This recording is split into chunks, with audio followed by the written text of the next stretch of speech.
So here we go. We are live with Mr. Tim Syrianos. Tim is a broker owner of RE/MAX Ultimate, and he is the former president of TREB, the Toronto Real Estate Board. And I wanted to bring Tim on board here today because Tim has been in the industry for over 30 years, Tim? 31 this year. 31 years. And before I became a real estate agent, Tim was my real estate agent. And I chose Tim because he was an investor himself. He owned investment properties and still does. And he had a wealth of knowledge, and I learned a lot from Tim. And that's why I actually chose to be part of his brokerage. And that's why I continue to still be part of that brokerage. So he's been an inspiration to me, and I look forward to doing this interview with you because you have a lot of information. You're always out there, you're always talking to people, other colleagues, other agents, you're talking to other presidents, you're talking to the top level people, executives, and you are very in tune with what's going on in the market. So what I want to start off with is asking you to share a little bit about yourself, if you don't mind. Oh, I thank you. Well, it's been 31 years. It's been a long time. This has been my entire life, being part of this, and I couldn't imagine doing anything else.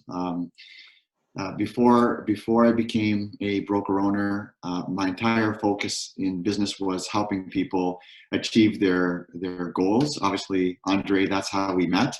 And I just want to say that I've always been impressed by your work ethic, your professionalism, and your integrity, and that you've always thought outside of the box. And I appreciate you actually having me on as well. But one of the biggest compliments that I receive is with someone like yourself. It seems like what we shared together inspired you to do what you're doing today, and that's very gratifying. It's very fulfilling as somebody in the business. So keep up the great work. I myself started when I was just under 20 years old during the largest recession in Canadian history. Rates were as high as 14.5%. I've shared this story with our team, but I'd love to share it with everybody else as well. Being about 30 pounds lighter than I am today, not being able to grow what I have on my face, and looking a lot younger than I actually was another part of the difficulty in being in this business, as well as being in the largest recession in Canadian history. But persevering is very important, and creativity is very important, and just weathering the storm and looking at the positives within anything that happens. With rates at 14.5%, you had to be creative, and you had to have perseverance. And going through that, in 1997, I met my wife, got married in 2000, and I started building a team. So when I built that team, I found that I had a lot of enjoyment in helping team members grow, people grow. So I bought the brokerage in 2007 with 70 people. Today, we're just over 240 agents at RE/MAX Ultimate with 3 locations. And just talking about investing, one of the biggest strengths I believe that we have not just during great times, but actually during times like today that we're going through right now, is owning your own real estate. So as RE/MAX Ultimate, we house our agents in the real estate owned by myself, and that provides a lot of stability, a lot of confidence. You put roots in a neighborhood, in communities, and it provides you with flexibility to be able to not have be at the mercy of, for example, being a landlord. So these are all the kind of things that we did. In 2017-18, I was the president of the Toronto Real Estate Board, giving back to the industry, representing. Man, that was probably one of the highlights of my career so far, representing 54,000 realtors, being in City of Toronto offices, meeting with Ontario officials, doing government relations at all levels, having the privilege of representing Toronto real estate in France. in California. I've been to Boston, Chicago, Vancouver, Calgary, Montreal. I mean, during that year, I saw that I saw the landscape of real estate and the challenges of real estate, not just in Toronto, but as a global level. And that's the kind of information that you just can't transfer easily. It's just you know, that's the kind of information that gives you a different perspective, that Toronto's not the only city going through what we're going through. Even putting the coronavirus aside, Toronto's not the only city that goes through housing affordability problems, going through supply problems, going through the infrastructure problems of supporting growth, housing start problems, red tape problems. Like, these are all big city centers have the same problems, have the same challenges. And learning how other cities and other councils are dealing with it and bringing it back and trying to educate in every effort our sales team, like yourself, Andre, is actually a lot of fun. So through all that experience, you know, you said you started off in real estate in one of the recessions in the late 80s. Is that correct? So the recession started basically with March, April of '89. In 89, okay. So can you tell us a bit about like what happened to you? Like, you got in the market in 89, and all of a sudden you're in this down market, and that must have been discouraging for you. But at the same time, how did it feel back then? How does it feel today, knowing that we're somewhat in, I guess, similar boats, if you want to call it that? What's going on today in the world, and what happened when you first entered that real estate world? So the policies are made many times because of experiences that happen. I want to first start off by saying, well, this is very different than what was in 1989. We actually have to consider ourselves quite blessed that it's not 1989 and what went on in 1989. And the change that happened because of the recession, first of all, that was like a 6-year recession. That was a 6-year downturn.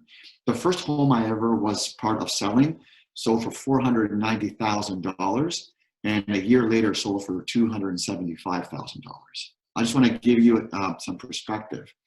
But what's different from then to today is that a lot of money came from foreign investment. You were allowed to buy 3, 4, 5 condominiums for $5,000 deposit or down payment each, and there was a lot of flipping, a lot of speculation happening at that time. Today, you can't buy 3, 4, 5 condos with $5,000 each. There are rules around the way you invest. So the meltdown that was created because of the lack of policies have been corrected, and we're different today. Secondly, all those financial downturns were financial downturns. There weren't a downturn or a pause as we're going through right now because of a virus. So if you're thinking about what's going on today, the government of Canada is subsidizing the entire population, or whoever needs it for that matter, by as much as 75%. That didn't happen in 1990, 91, 92, 93, because those changes were because of manufacturing, foreign investment, inflation. All of these things were converging into something, creating high unemployment numbers. Today, we're dealing with a pause. Today, everybody is saying stay home for 1 month or 2 months. They're not saying that we're entering a recession because of overextension of finances or bad policies. Okay, so there is a significant difference in what's going on. I believe that what we're going through today is a psychological attack, more so than a financial attack. So if you look at March, I was on the phone for 7 hours with WestJet trying to cancel my March break family holiday.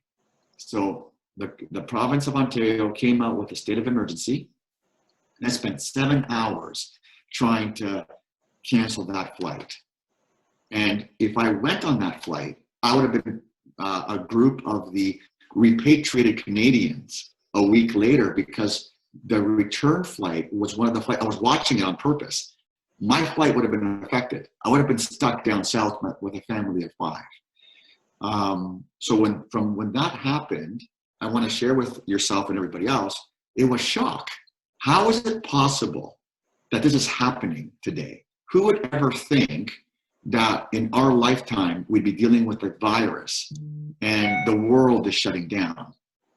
Then you fast forward 2 weeks later, well, fast forward, I'm just going into the chronological events, and you're looking at the fear that consumed everybody in the 2 weeks following, which is, how does this affect me? What will that do to my family? Will we be healthy? How long can we financially sustain this? Are we going to be able to meet our payments? So there's a lot of fear around that. All those questions from shock and fear have been answered. They've been answered with government intervention and policy. Now, we don't know if what the new normal is going to be and how long it's going to be for. It might be for 1 month, 2 months, 3 months. Let's pretend that it's going to be around us for longer. Let's assume that we may need to wear masks for a period of time moving forward. There's no question the economy is going to open up again. There's no question there's going to be a plan to open it up slowly.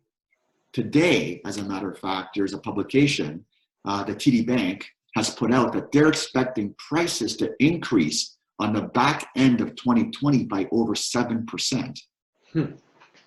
So what the world right now is saying is that we're at the recovery and antsiness stage. And what I mean by that is a recovery of, we have to heal psychologically. We have to accept that we need to conduct ourselves for a period of time in a new way. We're moving forward now. We're 2/3 through the tunnel, and we have to now look at how we're going to interact and work when everything's lifted. And it's going to start to lift. We're involved right now. We're seeing an uptick in showings. We've talked about this in our own meeting. Yes, if you don't mind, if there's some stats that you have regarding, the amount of showings that are happening, or if there's any stats on what's happening with real estate prices and how many solds are, do you have any of those stats that you can share with the viewers as of today, which is April 30th, 2020? So as of 2 days ago, I actually spoke to some industry people at the board level, we'll call it that, and I asked them that question, and they were saying to me they're still, roughly or averaging about 150 transactions a day that are happening right now on the Toronto Real Estate Board computer. So if that is happening, and it is happening, that means that there are people who are transacting. As an office, we should be 70%, 80% at a higher level than what we are right now, but we're averaging anywhere between 8 to 15 transactions a day. So if you think about where we are in relation to what's going on, we're actually doing quite well. And more of our agents are calling me, talking to me, saying more of their buyer clients are interested in, okay, when can we start, right? How are you operating? We're seeing more listings hitting the actual computers. Before I got on the phone with you, I called all our offices, and they all told me there's an uptick in showing activity, and there's an uptick in actual listings, like homes being put on the market. So these are the kind of stats that are promising. Now, it's not all rose-colored glasses and happiness. We could have a setback. There's always a day or two where things are not as good. Just the overall mood is more promising. The overall mood is more promising, right? So that's what I'm reading. That's what I'm feeling with my fingers on the pulse right now. Okay, and what does this mean to you when you see these stats? And I guess there's a general overall uptick in showings and sales compared to 2, 3, 4 weeks ago. What does this mean to you? Does it mean, hey, this is just, people are antsy, they're itching to get out, or does this mean, hey, this is like we're nearing we're seeing the light end of the tunnel, or it's like, guys, this is probably going to be the first wave that's sort of ending, and once people start getting out there, there's going to be a second wave, and we're going to have to sort of slow down again. What does this mean to you? To me, I just hope that there is not a second wave. I really do hope that there isn't. We have to conduct ourselves so there isn't a second wave. At the same time, nothing's impossible, right? What it means to me is, let's pretend that there won't be 0 new COVID-19 cases for at least 6 months. Let's pretend there isn't going to be a day of 0 cases. Let's pretend that every day there'll be new cases, but less every day, okay? How are we going to live, and how are we going to conduct ourselves through this? If you heard me, I'll share this with the group, because you heard me say it at our general meeting in February, but there's nothing more true than today as this example. 2020 was supposed to be, and not supposed to be, I'm gonna take that back. 2020 is a milestone year for me and our family. 2020 is, for myself, my daughter, so in our home, 10-year anniversary in our home. My youngest daughter turns 10. My middle daughter turned 16.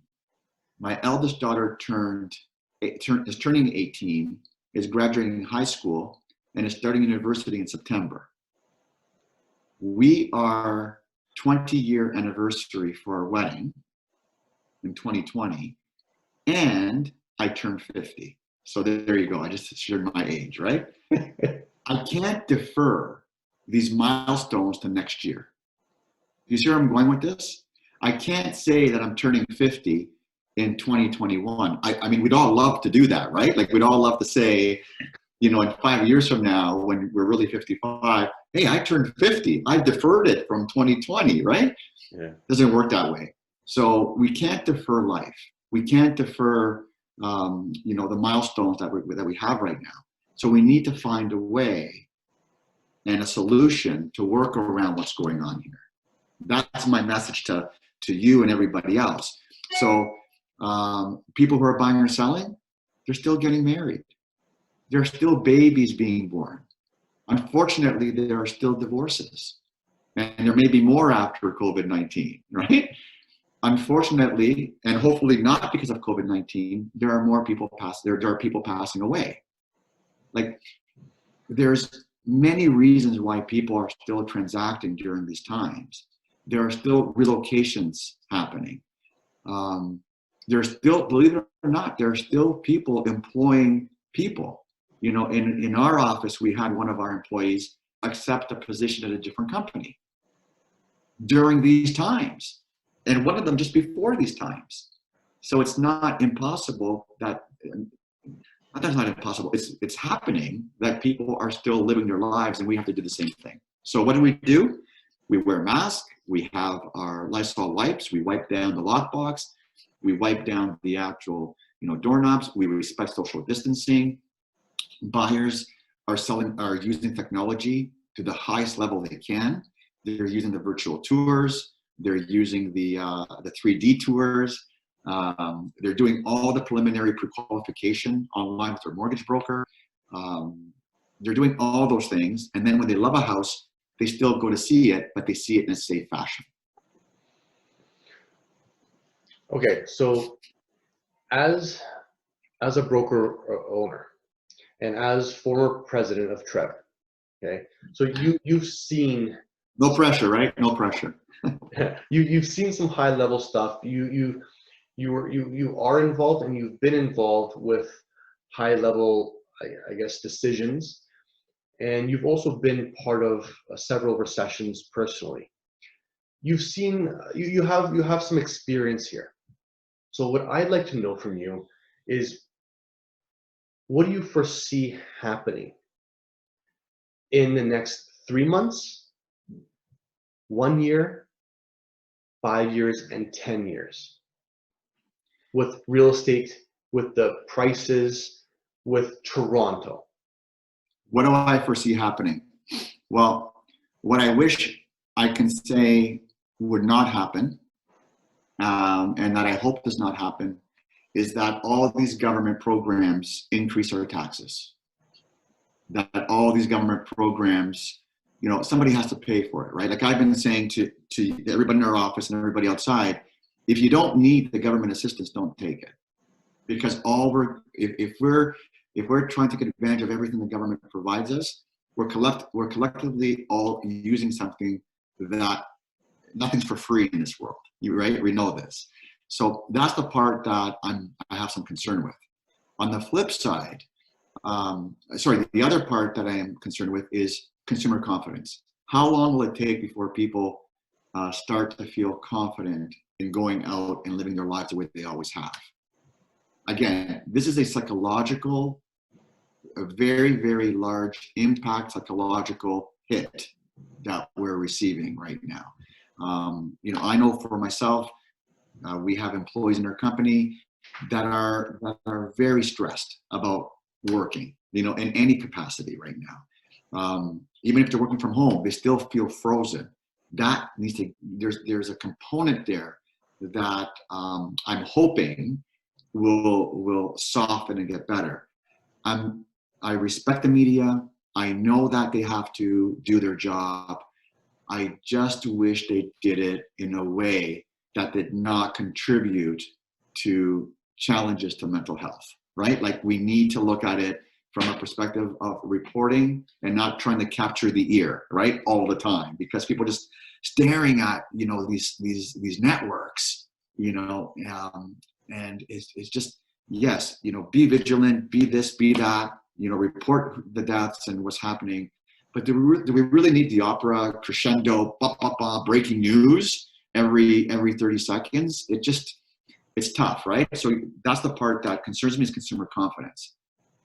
The reality, though, is from past experience that we're going to spring back, and we're going to spring back very, very, you know, upwardly. And when you delay housing starts by 2, 3, 4 months, when you delay condominium starts by 6 months, you're actually creating a supply problem down the road. Do you see the ripple?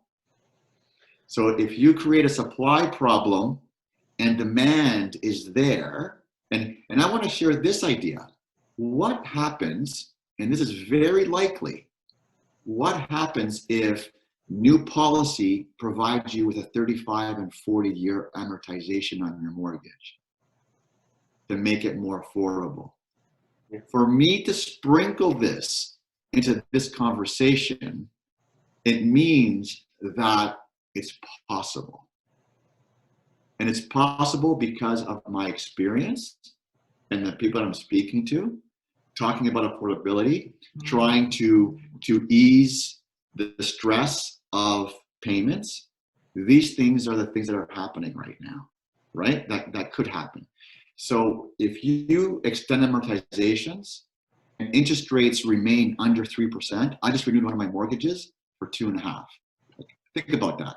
That is free money. Yeah. So 2.5% with a longer amortization, that's a lot of buying power.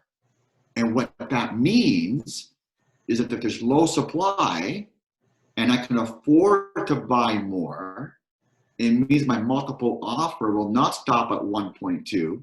It may stop at 1.3. Do you get me? I get you. So that's the part that I see in 3 to 6 months. I'm worried it's more of consumer confidence. I believe that we will be transacting more. I believe that we will be around the same amount of sales that we were last year, which is around the 80,000 and change, 85,000, 82,000. We were projecting 97,000. Like TREB was projecting 97,000. When, for this year or last year? This year. In the beginning of the year, they were projecting, I think, 95, 96. I think I said 98, 99. Like I said, like, it'll be better. I stood on stage, everybody, and I said it's going to be an amazing year. But hey, I'm batting 50-50. But again, the experience that I have is is let's look at 08, 09. In 08, when the market crashed in the US, we had a 4 or 5 month complete pause in Canada. The phones stopped. Okay, and then the back end of the year, everything just roared right back. And that was a financial crisis with no wage subsidy, with no $2,000 a month, with no rent, landlord and tenant assistance, with no 10% contributions to, to your CP, like to all the other things that employers have, at their disposal, right? So again, I'm saying 3 months, 4 months, 5 months, 6 months will be more consumer confidence. However, come, late July, August, we're going to start, if not sooner, we're going to start seeing a real incline of activity in the marketplace. With the only caveat I'm going to throw out there is if there's a second wave happening, right? We don't know that. So a few days ago, we were talking about the recovery, and there's 3 theories: the V-shaped recovery, the U-shaped recovery, and the flat line. Or the slow one, right? The 30% or 40% angle we discussed, right? Right. So do you have a theory that you're more in favor of, that you think is going to happen? I think we're going to be somewhere between the U and the slightly longer term, right? I don't think the V is realistic right now, because what you're saying is that, when you're looking at they were saying 1 in 10 restaurants will not reopen. Now they're saying 2 or 3 in 10 restaurants may not reopen. That's a real stat that we have to look at, right? Because those that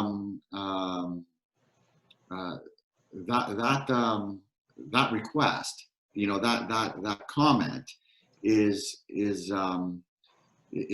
we have to see how it plays out, is what I'm saying. That's a consumer confidence thing. People need to go to patios, need to continue to buy, food, and that's a social thing, right? That's a consumer confidence thing. So I'm going to say that it's more of a U, right? But not a U like this. I would say almost like a little bit like this, right? Okay. Like a slight, not the same down as a V and up as a V, just a slight little. Yep. Now, I was doing a webinar yesterday with a mortgage broker, and we were talking about how there's going to be some challenges with banks wanting to lend their money right now. They're more focused on servicing their existing clients and making sure that they're being taken care of versus their willingness to just give out money right now. And then we were talking about how investors, or the willingness to finance investors right now is there's hesitation because of tenants, and how tenants are not necessarily required to pay the rent, or they're not being forced to be evicted right now. And that's for the, I guess, next 6 months or so. So with this sort of not being able to be financed for certain rental properties, and consumer confidence being down, there's going to be, I think, some sellers or owners right now who are going to be wanting to really sell or needing to sell. Do you see any opportunities coming up? And if so, what sorts of opportunities do you think people or buyers who are sitting on the fence right now, should they still sit on the fence? Should they get out there and buy something? What's your advice to buyers right now? So that's a different measurement for each and every single person we speak to, right? There are some people who are very liquid in cash and they're able to make an investment. If it's going to be the experience that I'm having, that I'm witnessing through our entire agent family, is that sellers are not budging on their price. They know what the values were before COVID-19, and they're willing to wait 1, 2, 3 months. Are they willing to massage it by 3, 4, 5%? Yes, they are. So if a property is worth $1 million, will they let it go for 960, 980, 970, 9? Yes, that's possible. But the idea of going on $1 million property and buying it for 800 or 900, I'm not seeing that at all. That would be a very, very long down the road type of conversation if this was to last with complete lockdown for months and months and months. Now, when I was president of TREB, one of the biggest questions were the conversation of how many units in Toronto, how many actual condos are used for Airbnb, are speculators, foreign investors, and vacant. And there were a lot of models trying to figure out how, to kind of expose it, bring it out to the surface, try to find out. Well, now because of the Airbnb, I mean, people are still doing, I learned today, Airbnb is not banned. It's just not being used the way it used to be used, right? So people who can't afford vacant Airbnbs who are leveraged, you are going to start to see those units, either two things happen: hit the long-term rental market or go for sale. Yeah. But here's the key. We've had an under 1% vacancy rate for years. Toronto can actually afford to have 2,000, 3,000, 4,000 units hit the market, and it'll barely make a blip on the vacancy rate. There's been people, condo values have been increasing by 8 and 9% per year. If another 5,000 condos hit the market, so instead of an 8% increase, you're going to get a 3% increase year over year. You see where I'm going with this? Like, we're not going to see the opposite happen. Like, it's not going to saturate the marketplace where it's going to become a buyer's market. If anything, it may become more balanced. And I'm going to tell you, this is from my heart, I would love to have a balanced market. A balanced market means everybody's buying and everybody's selling. So instead of having 10 people making an offer and having 9 people lose and 1 person win, I much rather have a balanced market where all 10 people find a condo or a house and they all buy something. Does that make sense? Absolutely. I would love to see that too. Instead of seeing 4 weeks or 3 weeks worth of months of inventory, I would love to see 3 months of inventory out there. So I'm agreeing with you. I've been, and the real question here, Andre, to the group is, and I'm not trying to go against the city of Toronto or the province of Ontario, but I can't resist not making a comment, right? Yep. We're having supply challenges because we have a double land transfer tax. We're having supply challenges because there's too much red tape and money being charged. Condo values are going up because of the fees, the builder's fees and everything else that's happening. Yes, land is going up. I get it. What you used to buy for 80 million, now is 100 million or 90 million, right? But I'm going to say the service fees to build that condo, that's charged to developers. The consumer is paying for it. The buyers today, a big part of the inflated price is not to the builder. It's to different government levels of government that need to make money. It's like when you fill up your car with gas. Gas costs 25 cents, but you're paying $1 at the pump. It's the same kind of idea, when you're looking at development charges, right? So, there is a way. Life is expensive, I get it, and there are services that we need to provide, and that's why I will never be a politician, because I respect their tough decisions, and I just couldn't do. I've witnessed how hard they work, right? And the different advocacy groups, yelling at them from every single area, right? So it's not. These are the things that we have to think about. Okay. We have a question here from one of the members here. There is talks of a W-shaped recovery in the US in case of another outbreak in fall and as we get close to the flu season again. Given that there are already speculations of another outbreak, would you not believe that this fear will slow the restoration of the consumer confidence until after fall, specifically after the mortgage deferral periods end? That's a great question, and I'm gonna lean on a magic word that was in that question. That's speculation, right? if I had a crystal ball, I'd be playing lotto numbers and I'd be sharing it with the entire group here.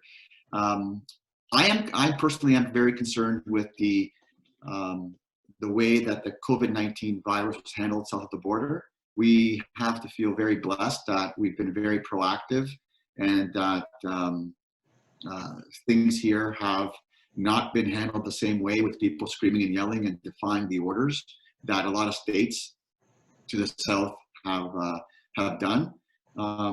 Let's just hope that it all stays the States. I mean, we love traveling to the States. We love going to Florida. Like, we've been to Florida too many times to count. But we're not going.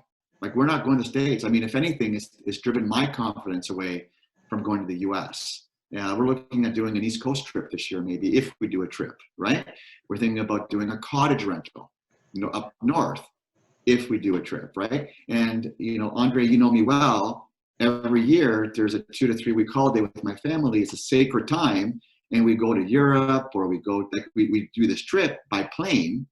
This is going to be the first time, probably in over 10 years, maybe longer, that we're not going to be on a plane to go on a trip this summer.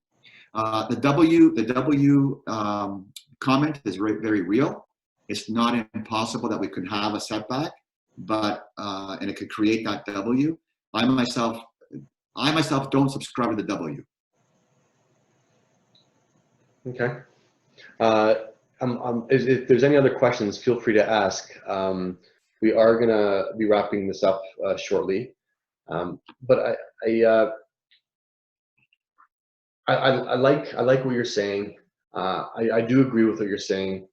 Is there anything that and I'm glad you're being real, because I don't want people to think that you're biased towards being a broker owner, but I want you to be as real as possible. And is there anything else that you'd sort of offer in terms of advice for people out there sitting on the fence, whether they're sellers, whether they're buyers, what they should do right now? Should they be sitting as a buyer or as a seller? Because right now, who in the right mind would want to sell right now? And I have sellers right now who need to sell last month. And my advice was, hey, just if you don't have to sell right now, just sit and wait it out a little bit. I'd like to know your thoughts on this. And again, it's not one size fits all, right? If you look at your hand, are any two fingers the same? Mine are. No, they're not, right? They're all a different length. And I believe that different buyers and different sellers have different needs, and they have to be advised based on their needs.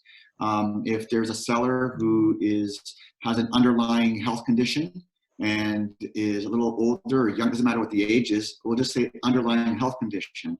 Do you really want to have people walking through your house? You don't.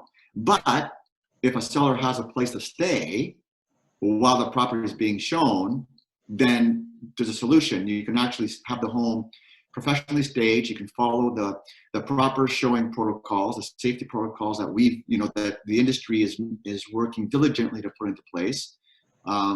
Get the advice of their realtor, like yourself, Andre. I think that you can attest to our weekly, constant ways of serving and not being self-serving, just serving, our clients. We've been preaching safety first the whole time, and we will continue to preach safety first. This is not about a commission. It's not about a sale. This is about making sure that we provide the right advice, so there isn't financial hardship and there isn't any health hardship. The last we want are any of those two things. Again, if somebody's getting married and they need to buy a house and their job is secure, there are ways to look at homes. There are solutions to look at them. And what I'm saying to everybody is this: don't wait until this is over and start. What you should be doing is preparing yourself, educating yourself all the way through so you hit the ground running. I would much rather have a buyer client look at homes virtually with their agent, virtual, open houses, doing all that stuff. And then if the right home pops up, at least they didn't miss it. Yeah. and they're talking. But to wait completely, put on the blinders, close the blinds, put yourself in a bunker is, again, I'm not going to miss my milestones this year. I turn 50 in a week and a half from now. I'm going to make sure that it's memorable the best way it can. We had Easter. Greek Easter is one of those very, big holidays for us. We couldn't be with our family, but I did everything possible to make sure my family, my daughters, had the feeling of Easter, right? So don't just stay at a full stop. Make sure that you're in motion and you're always educating and you're prepared. So when this comes out, you'll be ready for it. Okay. All right, Tim. We'll wrap this up. I really appreciate your time, and My pleasure. I know you're swamped with a bunch of calls and video conferences, so I appreciate the time that you've taken to share your expertise, your wisdom, and experience on this call. And thank you to the viewers and for all of you who are watching afterwards as it's being recorded. Any last words before we end this? For me? Yes. Oh, for me, no. I just want to thank you, Andre, for the opportunity. I want to again share with everybody that the human race is a very social race, and I know that anybody can't wait to get out there. It's going to be 18 degrees and 19 degrees on Saturday. They're saying it might be 19 and 20 on Sunday. I'm really hoping that you take the time to enjoy the nice weather with social distancing, right? And just be safe, everybody. And if there's anything that I can do and help you with or answer your questions, there's no obligation. I don't sell real estate. You know that, Andre. Yep. But it's my pleasure to support you and anybody else who has any questions. Thank you. Appreciate it very much, Tim. Thanks, everyone. Thank you. Bye for now.